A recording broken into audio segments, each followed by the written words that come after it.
Nichol Kessinger had fallen for softly-spoken father of two Chris Watts when the two began working together. Despite seeing each other between 4 and 5 times a week, Nichol was adamant that she wanted to take the relationship slowly because he had told her he was divorcing his wife Shanann. But in reality, Twisted Watts was still a married man who was expecting a third child, a boy he and his wife were planning to call Nico, with Shanann. Then, Watts brutally murdered his wife and 2 young daughters, Celeste and Bella, in cold blood and dumped their bodies before calling the police to report them missing. The serial killer will now spend the rest of his life behind bars after being given 5 consecutive life sentences. Netflix series America Murder, The Family Next Door tells the harrowing story of the murders. Nichol was working as a field engineer for Tasman Geosciences in 2018, which had a contract with Anadarko Petroleum Co., and where she first met Twisted Watts. The pair became friends, and then 2 months before he murdered Shan'ann and his 2 daughters, Bella and Celeste, their relationship became romantic. It was while Shanann was on a business trip that Watts hatched his sick plan to kill his entire family. When she returned, she and her husband had a huge row, and Watts confessed to his affair. Devastated, Shanann told him in the heat of the moment that she would have full custody of their children. In cold blood, Watts then strangled his wife to death, but his brutal actions were witnessed. Stephen Lambert, the lawyer representing Shanann Watts' family in a wrongful death lawsuit, told America's Dr. Phil show, the night in question Shanann came home. She and Chris had got into a fight. They made up. They were getting along really well. Later on, they got into a fight again. In that fight, he essentially confessed to having an affair, that he wanted a divorce, that it was pretty much over between them, and she had said something to the effect of, "Well, you're not going to see the kids again." As a consequence of that conversation, he strangled her to death. But after Watts murdered her mother and was wrapping Shanann's body in a blanket, little Bella walked into the room and asked, "What are you doing to Mummy?" The 4-year-old, who was said to be bright for her age, knew something was up, according to Mr. Lambert. What happened next was truly chilling. Watts bundled Shannann's body into the boot of the family car, put his 2 little girls in the back seat and belted them in. The murderous father then drove 45 minutes to an oil field before carrying out the second part of his horrifying plan. During the journey, Bella is said to have pleaded with her dad to take 34-year-old Shanann to hospital. When they arrived at the oil field, first smothered Celeste with her favorite blanket. Bella witnessed the murder and begged her father not to kill her before trying to run away. Mr. Lambert explained, at this point, Bella had unbuckled herself from the vehicle.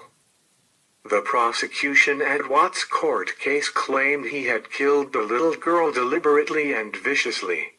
Watts then buried his wife in a shallow grave before disposing of the bodies of his 2 daughters in an oil tanker before returning to the family home and reporting all 3 of them missing.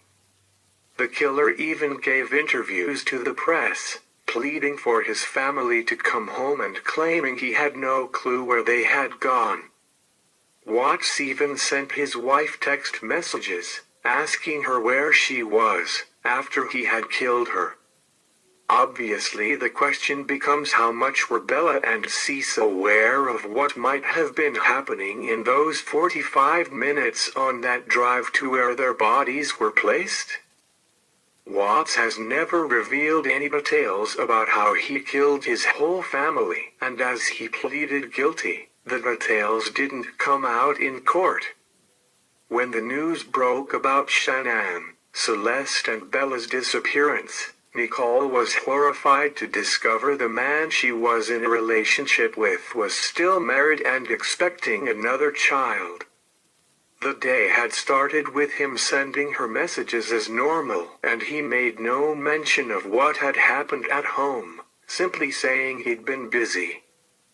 Then, at 3:45 p.m., he sent another text to tell Nichol that his family were gone. She was worried but said he seemed calm, so she didn't want to worry him further by showing her concern.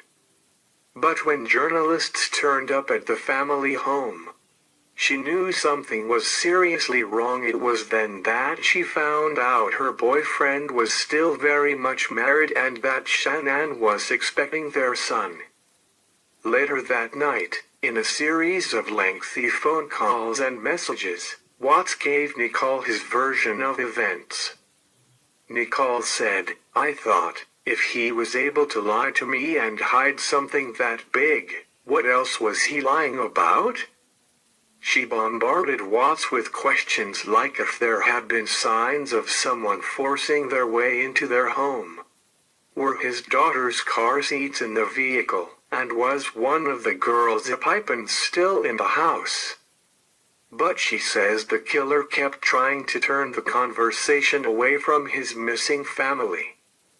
The following day, now frantically worried for Watts' wife and daughters, Nichol kept pushing him for more information about what could have happened. Watts insisted he would never do anything to hurt his family, but something seemed very wrong. Nichol said, "It got to a point that he was telling me so many lies that I eventually told him that I did not want to speak to him again until his family was found." The next morning she made the harrowing decision to call police to tell officers about her relationship with Watts, and spoke to the FBI the same day. Nichol said, "I just wanted to help. With a pregnant woman and 2 children missing, I was going to do anything that I could."